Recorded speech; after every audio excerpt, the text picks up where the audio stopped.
ಗೋಯವಾಗೆ ಹೆಣ್ಣನ್ನು ಕಂಡಿದ್ದಾರೆ. ಅವಳನ್ನು ಒಲಿಸಬೇಕೆಂಬಂತಹ ಅವರ ಮನದಾಸೆಯನ್ನು ಅಲ್ಲ ಗಳೆಯಲಿಕ್ಕಾಗದೆ ಕರೆತರುವುದಕ್ಕಾಗಿ ವಯೋವೃದ್ಧರು ಜ್ಞಾನವೃದ್ಧನಾದಂತಹ ಸಚಿವ ಸುಗ್ರೀವಳನ್ನು ಕಳಿಸಿಕೊಟ್ಟೆ. ಸಮರವನ್ನು ಮುಟ್ಟಿದ್ದಾಳೆ, ಸಮರವನ್ನೇ ಮುಂದಿಟ್ಟುಕೊಂಡಿದ್ದಾಳೆ ಎಂಬಲ್ಲಿಗೆ ನನಗೆ ಒಂದು ಸವಾಲು ತಾನೆ. ಧೂಮ್ರಾಕ್ಷರನ್ನು ಕಳಿಸಿಕೊಟ್ಟೆ, ಚಂಡಮುಂಡರನ್ನು ಕಳಿಸಿದೆ, ಮುಂದೆ ಚೆಂಡಾಡಿದ್ದಾರೆ. ಇನ್ನು ನಮ್ಮವರನ್ನು ಕಳಿಸುವುದರಲ್ಲಿ ಅರ್ಥವಿಲ್ಲವೆಂದು ತಿಳಿದು ನಾನೇ ಹೊರತು ಅಂತರಂಗದಲ್ಲಿ ಹುಟ್ಟಿದಂತಹ ಅಭಿಪ್ರಾಯವನ್ನು ಅಭಿವ್ಯಕ್ತಪಡಿಸುವುದಕ್ಕೆ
ಮನಸ್ಸಿಗೆ ಶರಕ್ಕೆ ಸಿಲುಕುತ್ತ,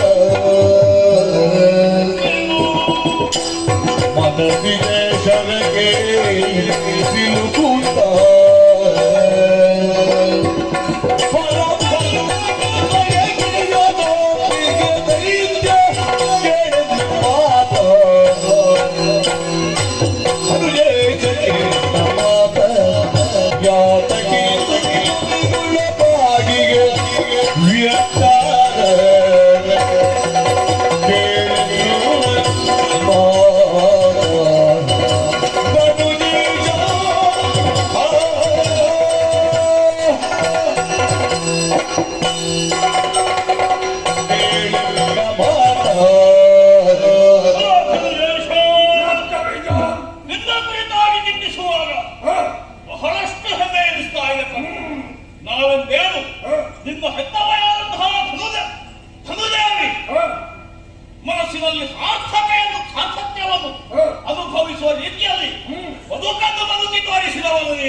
ನಮ್ಮ ವಿರೋಧಿಗಳಾದರೂ ಯೋಚಿಸುವಂತಹ ವಿಚಾರ.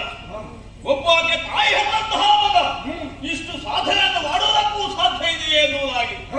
ಪ್ರಭು, ಇಷ್ಟು ಎತ್ತರಕ್ಕೆ ಏರಿದಂತಹ ನೀನು ಅದೇ ಲೋಕದ ಮಂದಿ ಹೇಳುವ ರೀತಿಯಲ್ಲಿ ವ್ಯವಹರಿಸಿದೆ ಅಲ್ಲ? ಹೌದೌದು, ಈಗ ಪ್ರಪಂಚವೆಲ್ಲ ಹೇಳುವ ರೀತಿಯಲ್ಲಿ ಆಗಿ ಹೋಗಿದೆ.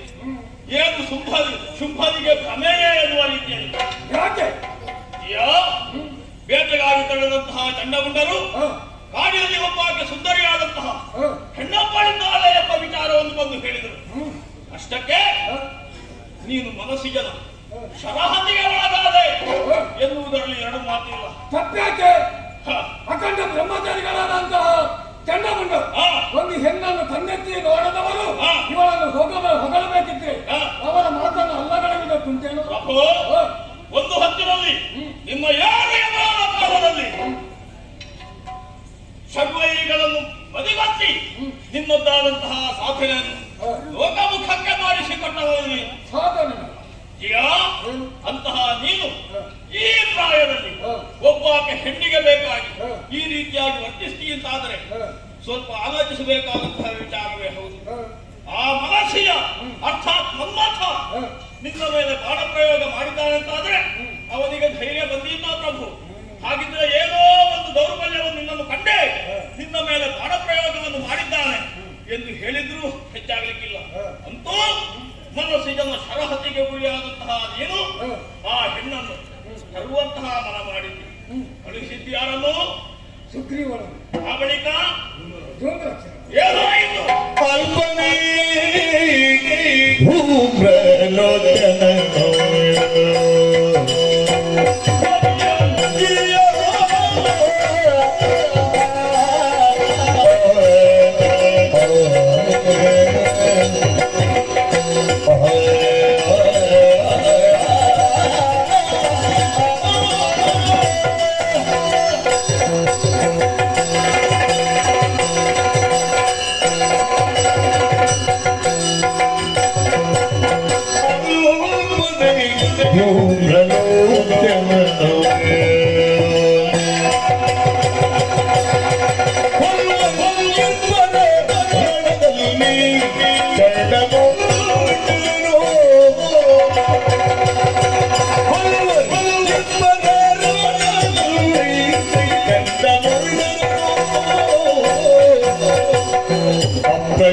ಅಪ್ರಯೋಜಕವಾಗಿ ಅಪ್ರಯೋಜಕವಾಗಿ ಕಾಲ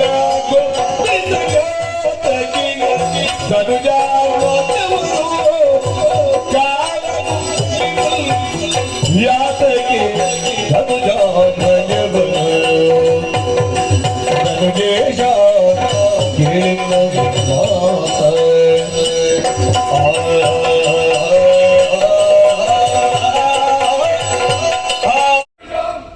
ರಾಮನ ಬಾಣಕ್ಕೆ ಒಳಗಾದಂತಹ ನೀನು ಆ ಹೆಣ್ಣನ್ನು ವರಿಸುವ ಮನ ಮಾಡಿ ಹಾಗಾಗಿ ಸಂತಾನಕ್ಕಾಗಿ ಸುಗ್ರೀವನನ್ನು ಕಳುಹಿಸಿದೆ.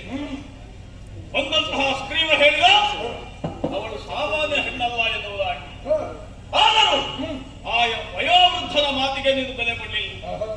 ಆ ಹೆಣ್ಣನ್ನು ಎಳೆತರುವುದಕ್ಕಾಗಿ ಧೂಮ್ರಾಕ್ಷನನ್ನು ಕಳಿಸಿದೆ. ಏನಾಯಿತು ಪ್ರಭು ಪರಿಣಾಮ? ಸುತ್ತರಂತೆ ಅಲ್ಪನೇ ಧೂಮ್ರಲೋಚನ ತನ್ನ ಕ್ಷಿಪ್ರವಾದಂತಹ ನೇತ್ರಜ್ವಾಲೆಯಿಂದ 3 ಲೋಕವನ್ನು ಸುಟ್ಟು ಹಬಲ್ಲಂತಹ ಬಲಾನ್ವಿತ ಅಂತಹ ಆ ವ್ಯಕ್ತಿ ಆಕೆಯ ಕಣ್ಣೋಟಕ್ಕೆ ಸುಟ್ಟು ಭಸ್ಮೀಭೂತನಾಗಿ ಹೋದನಂತೆ. ಆ ಬಳಿಕ ನೀ ತಳುಹಿದ್ದು ಚಂಡಮುಂಡರನ್ನು. ಸಾಮಾನ್ಯರೇ ಅವರು ಅಖಂಡ ಬ್ರಹ್ಮಚರ್ಯವನ್ನು ಪಾಲಿಸುತ್ತಾ ಅಜೇಯವಾದಂತಹ ಅವರ ಬಲವನ್ನು ಹೊಂದಿ ಬೆರೆಯುತ್ತಾ ಇದ್ದಂತಹ ಆ ಗಂಡುಗಲಿಗಳನ್ನು ಶಿರ ಕತ್ತರಿಸಿ ಚೆಂಡು ಅಡಿಗಳಂತೆ. ಇದರಿಂದಲೇ ಅರ್ಥವಾಗುವುದಕ್ಕೆ ಸಾಧ್ಯವಿದೆ ಆಕೆ ಸಾಮಾನ್ಯ ಹೆಣ್ಣಲ್ಲ ಎನ್ನುವುದಾಗಿ. ಪ್ರಭು ರೂಢಿಯಲ್ಲಿ ಒಂದು ಮಾತಿದೆ, ತಣ್ಣೀರನ್ನಾದರೂ ತಣಿಸಿ ಕುಡಿಯಬೇಕು ಎನ್ನುವುದಾಗಿ. ಕಾಲಿಡುವ ಮೊದಲು ಕಣ್ಣಿಡಬೇಕಂತೆ. ಹಾಗೆಂದು ಈ ವಿಚಾರದಲ್ಲಿ ನೀನು ಹಿಂದೆ ಮುಂದೆ ಆಲೋಚಿಸದೆ ಎಡವಿದೆ ಎನ್ನುವುದಾಗಿ ಹೇಳಿದ್ರೆ ಹೆಚ್ಚಾಗಲಿಕ್ಕಿಲ್ಲ. ಇಷ್ಟೆಲ್ಲ ಮಾಡಿದಂತಹ ತರುಣಿಯನ್ನು ನನಗೆ ವರಿಸಲೇಬೇಕು. ಅವಳು ತರುಣಿಯೇ ತರುಣಿ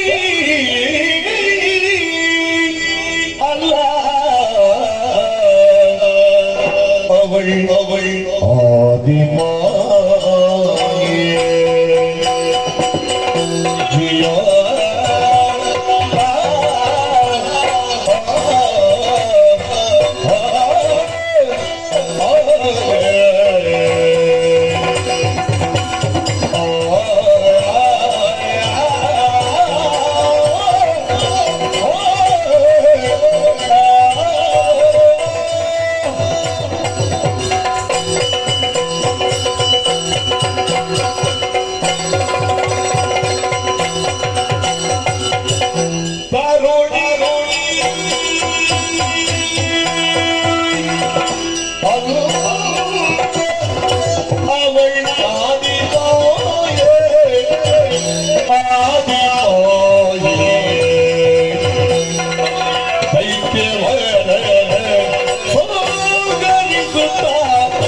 ಸುದರ್ಶನ ಕೊರಿಯೇ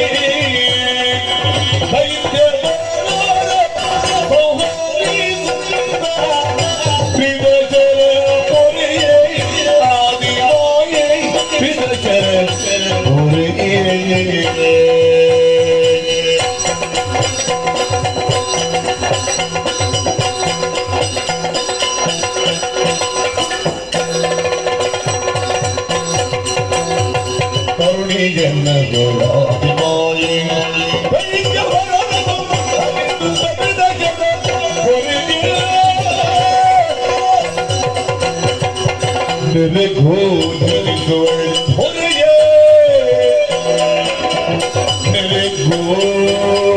मेरे घोर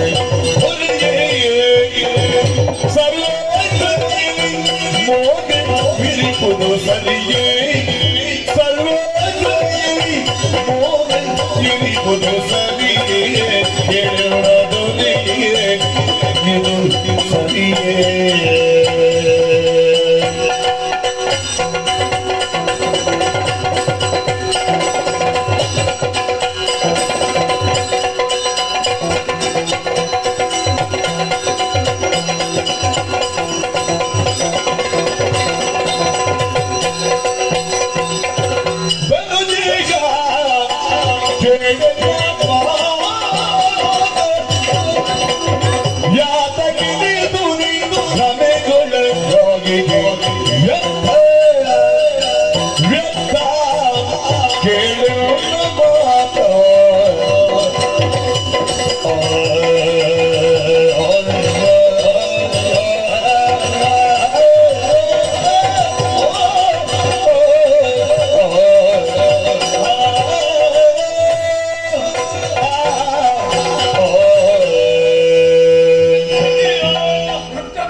ಹಾಗೆಂದು ಯೋಚಿಸಿದ್ರೆ ಸಾಮಾನ್ಯ ಹೆಣ್ಣಲ್ಲ ಆಕೆ, ಖಂಡಿತವಾಗಿ ವಿಶೇಷವಾದಂತಹ ಶಕ್ತಿಯನ್ನು ಹೊಂದಿದವಳು.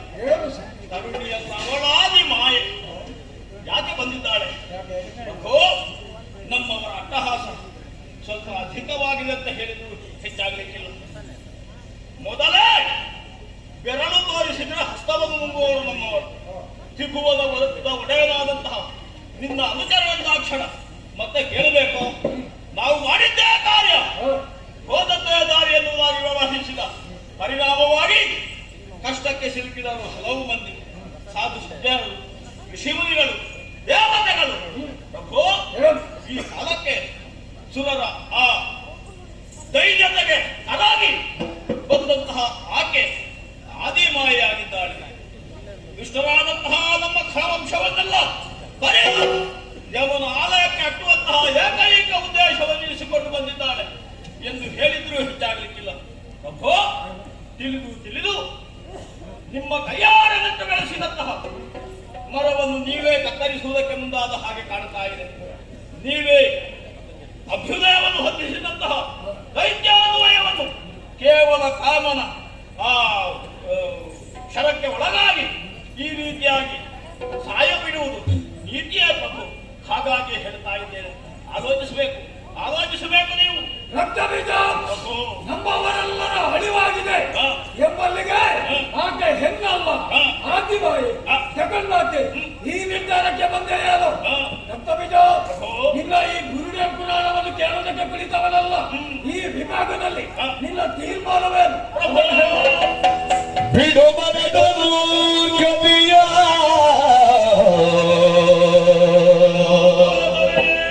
ಬಿಡು ಮನದ ಮೂರ್ಖತೆಯ ತ್ರೈಜಗದುಳದಿ ಚರಣಗಿ ಭಕ್ತಿಯೋ ಕೊಡಮರು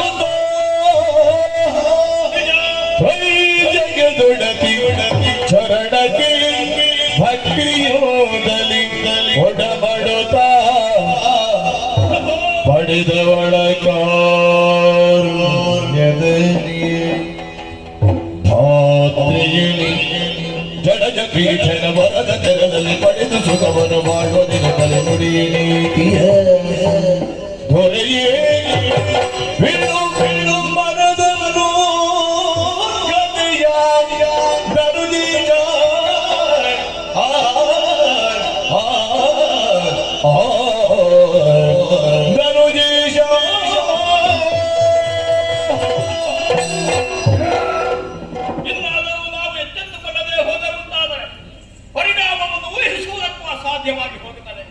ಹಾಗಾಗಿ ಹೇಳ್ತಾ ಇದ್ದೇನೆ, ಬಿಡು ಮನದ ಮೂರ್ಖತೆಯ, ಬಂದವನು ಕೈಜಗದ ನತಿ ಎನ್ನುವುದು ಈಗಾಗಲೇ ನಮಗೆ ವೇದ್ಯವಾಗಿದೆ. ಹಾಗಾಗಿ ಕರುಣಾಮಯಿಯಾದಂತಹ ಆಕೆ ನಮ್ಮನ್ನು ಖಂಡಿತವಾಗಿ ಕ್ಷಮಿಸ್ತಾಳೆ. ಹೇಗೆ ಬಲ್ಲೆಯ? ಈ ಕ್ಷಣದಲ್ಲಿಯೇ ಹೋಗಿ ಆಕೆಯ ಪಾದ ಮೂಲದಲ್ಲಿ ನಮ್ಮ ತಪ್ಪನ್ನೆಲ್ಲವನ್ನು ಹೇಳಿಕೊಂಡು ಆಕೆಗೆ ಶರಣಾಗತ್ಯವಾದರೆ ನಮಗೆ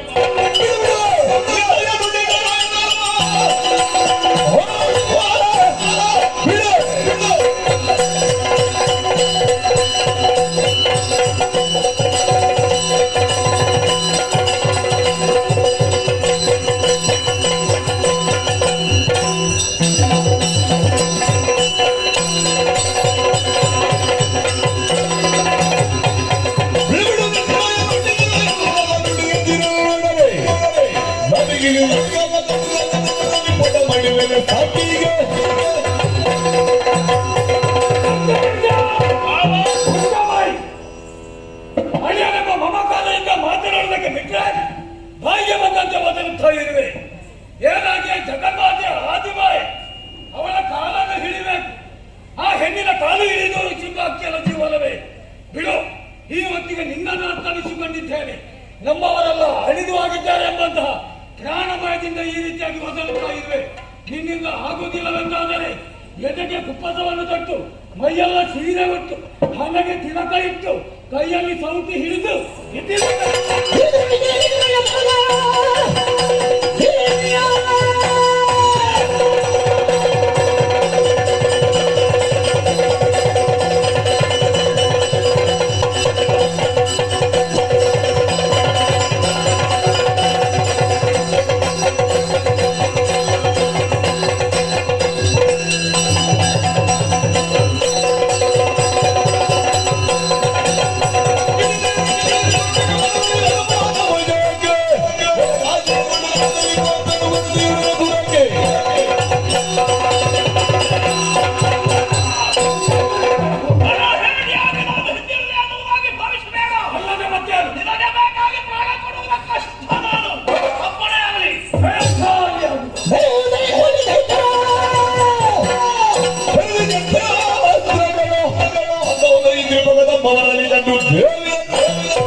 ಇವಳನ್ನು ತಿಳಿಯದಿ ತಾಯಿಯೇ, ಇವಳನ್ನು ತಿಳಿಯದಿ ತಾಯಿಯೇ, ಮಾಡಲಿ ಅಗಟ ಅಗಟ ಶುಭನ ಕೂಡ ಭಾಗಿಯ ಒರೆದು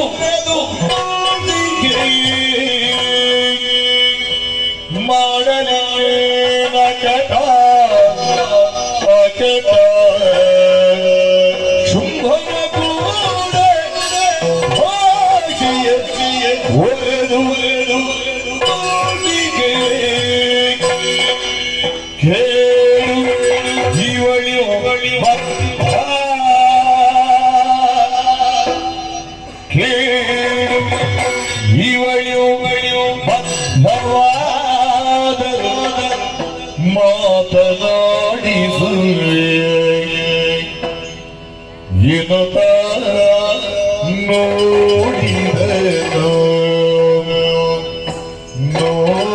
ಮಾಡಿದ ಕಲಿರಕ್ಕ ಬೀಜ ಪಾಡಿದನು ಜಯ ಜಯ ಜಯ ಜಯ ಜಯ ಜಯ या देवी सर्वभूतेषु मातृरूपेण संस्थिता नमस्तस्यै नमस्तस्यै नमस्तस्यै नमो नमः नमो नमः नमो नमः जय जय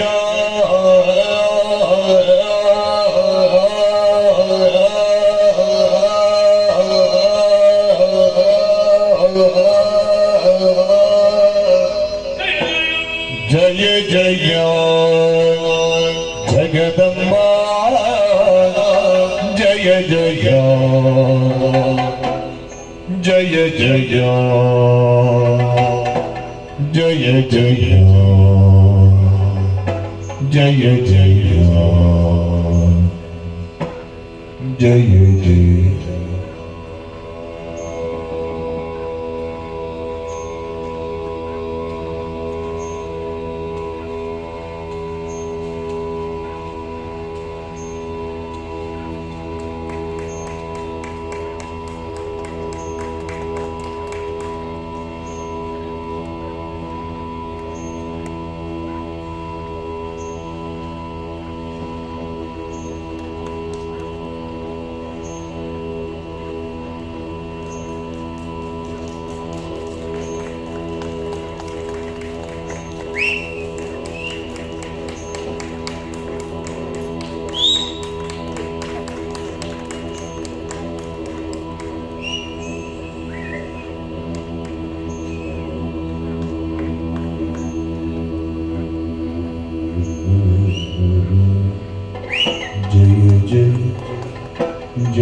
जगदम्बा जगदम्बा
ಪ್ರತಿಭವಕ್ಕೆ ನೀನೇ ನನಗೆ ನೀನೇ ನನಗೆ ಶುಂಭಮಾನವ ಬಯಸಿದರೆ ಶುಂಭಮಾನವ ಬಯಸಿದರೆ ಸ್ವಾಮರಾಗವಿ ವರಿಸದೆ ಸೌರಜೋತರೆ ಸ್ವಾಮರಾಗವಿ ವರಿಸದೆ ಸೌರಜೋತರೆ ಚೂಡಿಯ ಬಯಸಿದರೆ ಭವಕ್ಕೆ ನೀನೇ ಅಮ್ಮ ನೀನೇ ನನಗೆ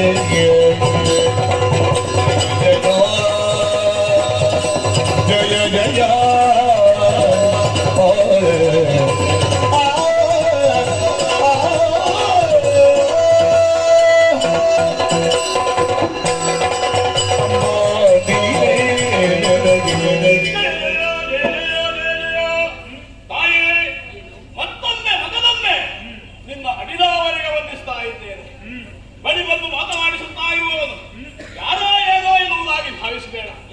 ಶುಂಭಾಕ್ಷರ ಪ್ರಧಾನ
ಈಗಾಗಲೇ ಹೋರಾಟವನ್ನು ಮಾಡುತ್ತಿದ್ದಂತೆ ದೇಹಕ್ಕೇನು ಆಲಸ್ಯ ವಿಶ್ರಾಂತಿ ಅಗತ್ಯ. ಅದಕ್ಕಾಗಿ ನನ್ನ ಕಾನೂನನ್ನೇ ಕೋಣಾಸಿ ಬ್ರಾಹ್ಮಿ ವೈಷ್ಣವಿ ಮಹೇಶ್ವರಿ ಕೌಮಾರಿ ಇಂದ್ರಾಣಿ ವಾರಾಹಿ ಚಾಮುಂಡಿ ಎನ್ನುವಂತಹ ಸಪ್ತ ಮಾತುಗಳು